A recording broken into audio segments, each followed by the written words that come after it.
केवल एक सवाल नहीं पूछ रहा हूं, मैंने आपको 3-4 सवाल पूछे। देखिए शहजाद, बेहतर होगा आप एक सवाल पूछें और उसका जवाब लें और फिर आप मुझे पर प्लीज एक-एक करके, क्योंकि देखिए आतिशी जी केवल प्रवक्ता नहीं, वो सरकार का हिस्सा भी है एक तरीके से, वो एमएलए भी है, तो मुझे एक विपक्ष के रूप में उनसे बहुत सारे स्पेसिफिक सवाल पूछने, ये इधर उधर की बातें करनी है तो मैं उनको पूछूंगा स्कूल कौन सी बनाए। सवाल पूछे और उसके बाद आतिशी जी जवाब देंगी, प्लीज। हाँ, मैं स्पेसिफिक एक और सवाल पूछ सकता हूँ? बिल्कुल, गो अहेड। अदिति जी, 8/11/2021 को बिना अथॉरिटी के फॉरेन लिकर को सस्ता बनाने के लिए 50 रुपए प्रति केस का डिस्काउंट किस आधार पर लिया गया? 2 वेंट पर वार्ड की बात थी, तो उसको 3 वेंट से ज्यादा करने की परमिशन जो दी गई वो कैसे दी गई बिना कैबिनेट में आए? उसके अलावा जो ये एडवर्टाइजिंग करती है कंपनियां, उसके ऊपर कितनी कार्रवाई की गई सेक्शन 41 दिल्ली एक्साइज 2009 के राय? इसका जवाब दीजिए, और बिना permission operating period of licence कैसे बढ़ाया गया? अदिति जी, मैं इसको और सिंप्लीफाई करती हूँ। जो पहला सवाल पूछा था 50 रुपए पर केस का जो एग्जाम्पशन दिया गया, जिसमें बीजेपी आप पर यह आरोप लगा रही है कि दिल्ली की जनता को इससे नुकसान हुआ, दिल्ली की जनता का वो पैसा था जो आपको कमाई होती, उस पर जवाब।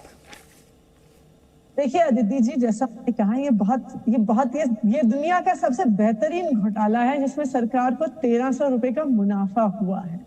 मैंने आपको एक 1300 करोड़ कि 1300 रुपए का मुनाफा, किस प्रकार के निराधार आरोप हैं कि जो पॉलिसी में लिखा जाता है जब उसे फॉलो किया जाता है तो कहते हैं अरे पैसे वापस दे दिए, जरूर कोई घोटाला है। शहजाद जी, ये भी देख लें कि इनकी ही पुरानी सरकारें ये एयरपोर्ट की बात कर रहे हैं कि पिछली किसी भी सरकार ने एयरपोर्ट का टेंडर 100 करोड़ से ज्यादा का नहीं दिया। दिल्ली सरकार ने 250 करोड़ रुपए में अवार्ड किया। दैट मीन्स सरकार को 100 करोड़ का मुनाफा। तो देखिए, ये जैसा मैंने कहा, अदिति जी एक सेकंड में कॉन्सेप्ट क्लियर करना चाहता हूं। अदिति, ठीक है अदिति जी, ठीक है आतिशी जी, वो आपके आंसर से कन्विंस नहीं है। एक बार उनका सवाल और सुन लीजिए, एक बार उनका सवाल। अदिति जी 10 सेकंड, क्योंकि चर्चा वाद विवाद होना चाहिए। अदिति जी, ये जो आतिशी जी, ये वाद विवाद होना चाहिए। एक सेकंड रुकिए शहजाद, एक सेकंड रुकिए। अदिति, आतिशी जी, मैं आपकी बात सुन रही हूँ और लगातार आपकी बात सुन रही हूँ। आतिशी जी प्लीज, इन्होंने बहुत सारी आंकड़े सुन लिए। अब इन्होंने कहा कि जी इन आंकड़ों पे सीबीआई जांच, जी बिल्कुल करे सीबीआई। उनका जो सवाल था ना मैम, उनका जो सवाल था वो 50 रुपए की जो पर केस एग्जम्पशन थी उसे लेकर सवाल था मैम। वो आपको काउंटर करना चाह रहे, काउंटर ले लीजिए प्लीज, काउंटर ले लीजिए। अदिति जी एक एक करके प्लीज। मैम प्लीज आतिशी जी, उनकी बात पूरी होने दीजिए। आतिशी जी, इस डिस्कशन में बहुत टाइम है मैम, बहुत टाइम है, चिंता मत कीजिए। हर सवाल का जवाब आज व्यूअर को मिलने जा रहा है, प्लीज। तो आप लोग अगर हर सवाल पर जवाब देंगे और सवाल पर ही केंद्रित रहेंगे, हर सवाल का जवाब आज इस डिस्कशन से व्यूअर को मिलेगा, और यही कोशिश है आज इस डिस्कशन में। जी शहजाद पूनावाला। आदिति जी, आप एक बहुत ही प्रतिष्ठित पत्रकार हैं। मान लीजिए कि कोई चीज आप 100 रुपए में बेच सकती थी, पर आपने उसको 50 रुपए में बेचा। मुनाफा तब भी हुआ क्योंकि वो वस्तु हो सकती है 10 रुपए की हो, 40 रुपए का मुनाफा हुआ। पर क्या इसको नो करप्शन कहा जाएगा? क्योंकि आप 100 में बेच सकती थी, आपने 50 में बेचा, मतलब कि 50 का तो वैसे घाटा हुआ। इस प्रकार से भ्रमित ना करें हमारी देश की जनता, और जी की ऑडियंस बहुत समझदार है। इसीलिए मैं स्पेसिफिकली अदिति जी को स्पेसिफिक सवाल पूछ रहा हूं। मेरे में कोई घमंड की भावना नहीं है। मैं स्पेसिफिक सवाल, अदिति जी अगर मुझे 30 सेकंड दे दें। अदिति जी कृपया करके, अदिति जी कृपया करके, ये विधानसभा में नहीं बोलने देते हमें।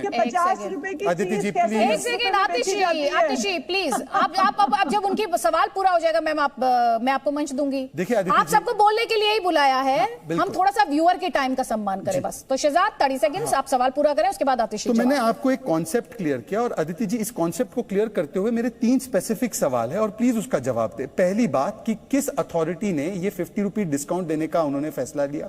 किस अथॉरिटी ने ईएमडी को क्लियर करने का इन वायलेशन ऑफ लॉ फैसला लिया? किस अथॉरिटी ने बिना कैबिनेट में आए लाइसेंस फी का ऑपरेशनल पीरियड है उसको 1/4/2022 से बढ़ाकर 31/7/2022 किया? कौन सी अथॉरिटी ने ब्लैक लिस्टेड कंपनी को भी ठेके देने का निर्णय लिया जैसे खाऊ गली को? और कौन सी अथॉरिटी ने मैन्युफैक्चरिंग कंपनी जिसको रिटेल में आने का सख्त मना है उसको ये आने के लिए दिया? इसका स्पेसिफिक जवाब आतिशी जी, बाकी सारी चर्चा 6 बजे पे कर सकते हैं अगर आदित्य जी एक्सटेंड कर दे तो।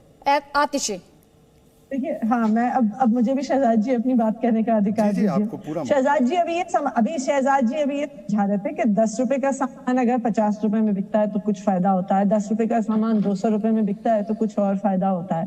तो शहजाद जी को अगर सरकारी मुनाफे की इतनी समझ है, और शहजाद जी इतने वरिष्ठ नेता है भारतीय जनता पार्टी के, तो मेरी बस एक सिंपल सी मैं ये जानना चाहती हूँ बात कि इनकी सारी सरकारें घाटे में कैसे चलती हैं?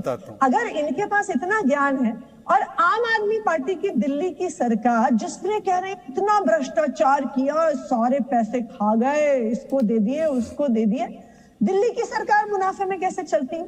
ऐसा कैसे हो जाता है कि इनकी किसी भी सरकार में मध्य प्रदेश जाइए, उत्तर प्रदेश जाइए, गुजरात जाइए, हिमाचल प्रदेश जाइए, हर स्कूल में छत टूटी हुई है, फर्श टूटा हुआ है, बच्चों के बैठने के लिए डेस्क नहीं है, बिजली नहीं है, पानी नहीं है, लेकिन दिल्ली सरकार के पास इतना पैसा है कि शानदार स्कूल बनाते हैं, शानदार अस्पताल बनाते हैं।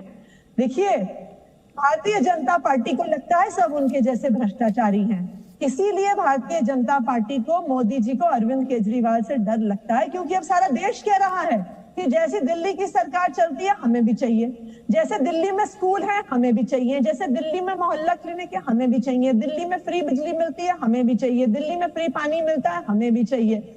इसलिए मोदी जी को आजकल रात को नींद नहीं आती है, इसलिए वो अनर्गल आरोप अपने अलग अलग चेलों से आम आदमी पार्टी के अलग अलग नेताओं पे लगाते रहते हैं। देखिए अदिति जी, आज तक अगर हम गिने, आम आदमी पार्टी के नेताओं पे तकरीबन 150 केस भारतीय जनता पार्टी कर चुकी है। 150 के बाद 151 भी सही, हमें कोई फर्क नहीं पड़ता, करने दीजिए सीबीआई को जांच, करने दीजिए ईडी को जांच, करने दीजिए दिल्ली पुलिस को जांच। आम आदमी पार्टी एक कट्टर ईमानदार पार्टी है। ठीक है, जवाब ले लीजिए। भरोसा ठीक है, अदिति जी, ठीक है, अब जवाब ले लीजिए मैम प्लीज। अदिति जी